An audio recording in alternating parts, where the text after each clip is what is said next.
somebody who knows a thing or two about it.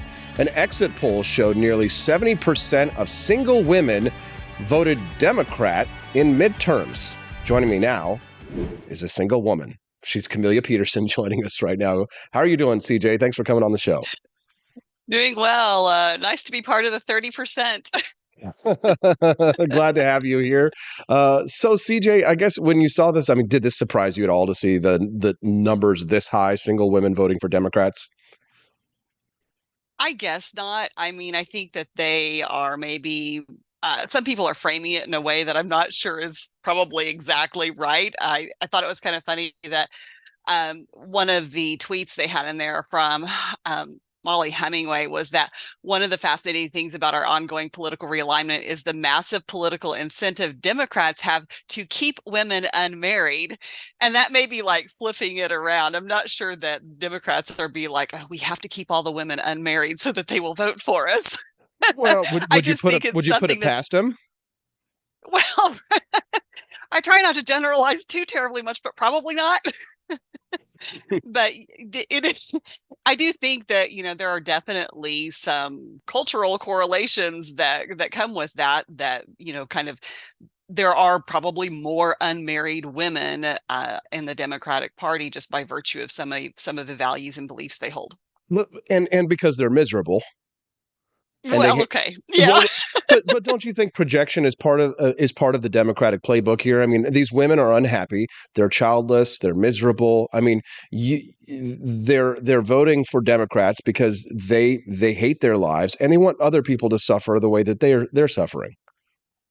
Well, and I think when you have an authoritarian complex where you think that you have to take care of everybody else and you know what's better for everyone than they know what's good for themselves, I think that's part of it too. And I think that women who are in that party sometimes tend to think that way. And they think that that their job, and therefore the job of government, is to make sure that people are doing what they're supposed to be doing and getting taken care of rather than putting that responsibility back on themselves and on the people. If you're just tuning in, we're speaking to Camellia Peterson. We're grateful to have you here listening to the show. We're talking about a poll that showed that 70% of women, single women, voted Democrat. So, you are the 30%, Camellia. What makes you different than other single women? I don't know, but when we talk about the things like, that there's more unmarried women in the Democratic Party who are voting that way, I think we tend to want to split that into ideology guidelines, but I think we keep forgetting that, for example, I'm largely the way I am because of the way I was raised. And because my parents raised me in such a way, not only did they work to instill the values that they held in me, but they also taught me to think critically and to know why I believe what I believe. And so there are some things, some beliefs now that I hold that are different from theirs, but those core values are still part of, my worldview. And so I think that there is some generational responsibility when it comes to this. And when we try to blame, certain segments of the population or certain generations, there was a tweet here just yesterday where this lady, she's got like 650,000 followers on Twitter, and she said, Generation Z is destroying the country at the ballot box. Granted, that's not women, but it's this blame on certain segments of the population without looking at why those segments of the population are voting the way they're voting and holding the beliefs that they do. So that would sort of it begs a question here. If 70% of single women are voting Democrat, then you must assume that being a married woman would lend one to be more likely to vote Republican. So I mean, in theory, that should mean that the men out there probably need to take one for the team and go out there and marry some women if we want a Republican future. But I mean, think about it. A woman, probably has a more of a desire for safety than a man does, right? So that's probably going to be why they're going to vote more for the Democrats because a single woman doesn't have a man taking care of them, and so they vote for the government to do it. Sure. And there's no doubt that people on the conservative end of the spectrum, when we talk about family values, and we talk about the traditional family and how marriage is valued and the importance of that, um, absolutely, it's no surprise that more married women are conservative. So yes, I think that somebody made the comment that you know the 70% that we have basically taught them that they don't need to be married to a man because they can be married to the government. So, you know,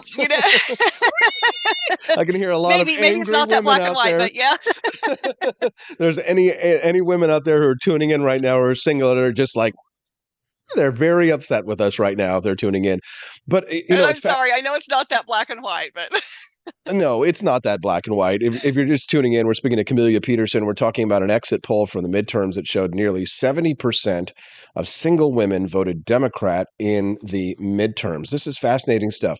Married women broke Republican by 14 points. Married men broke Republican by 20 points. Unmarried men broke Republican by 7 points. But unmarried women broke Democrat by a whopping 37 points. I mean, do you think that it was the Roe versus Wade thing that probably turned out, didn't help the Republicans in this election? Was it the abortion question?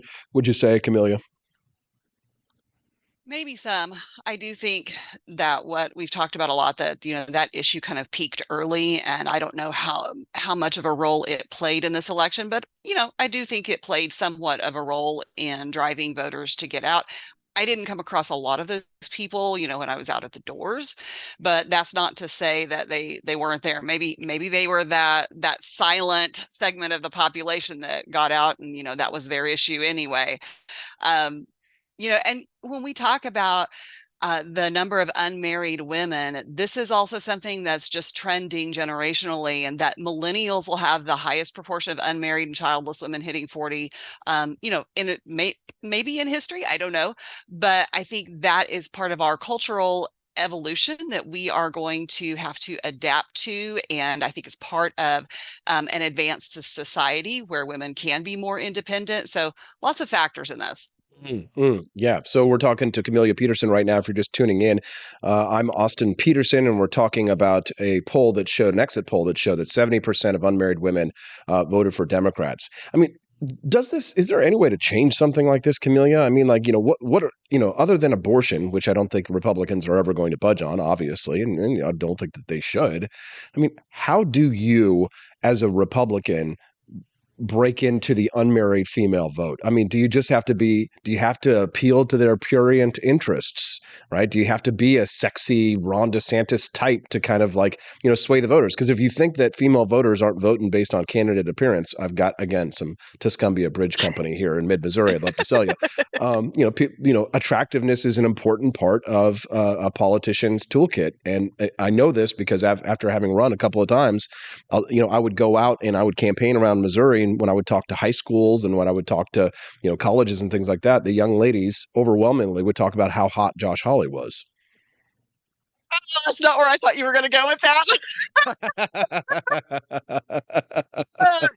Well, yeah, okay. Well, I don't know what's wrong with those young ladies, but all right. So how do you get those voters? How do you unmarried females? I mean, do you wife them up, or what do you do?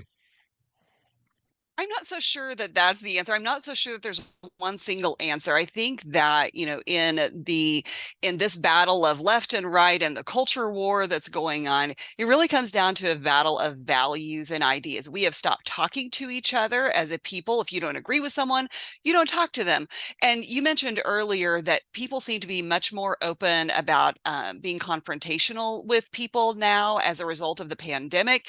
And I think that is fear driven. Fear drives anger, and all of a sudden it became more normalized and more okay for you to confront people and say things that you would never normally say to them. And so I think that we have this culture of just constantly um being confrontational all the time, to the point to where we don't talk and we don't listen to people with different ideas, and so we don't have the opportunity for people to change their minds based on actually listening to someone that has a different idea than they do or holds different values than they do. There's no persuasion going on there because it's basically all about demonizing the other person.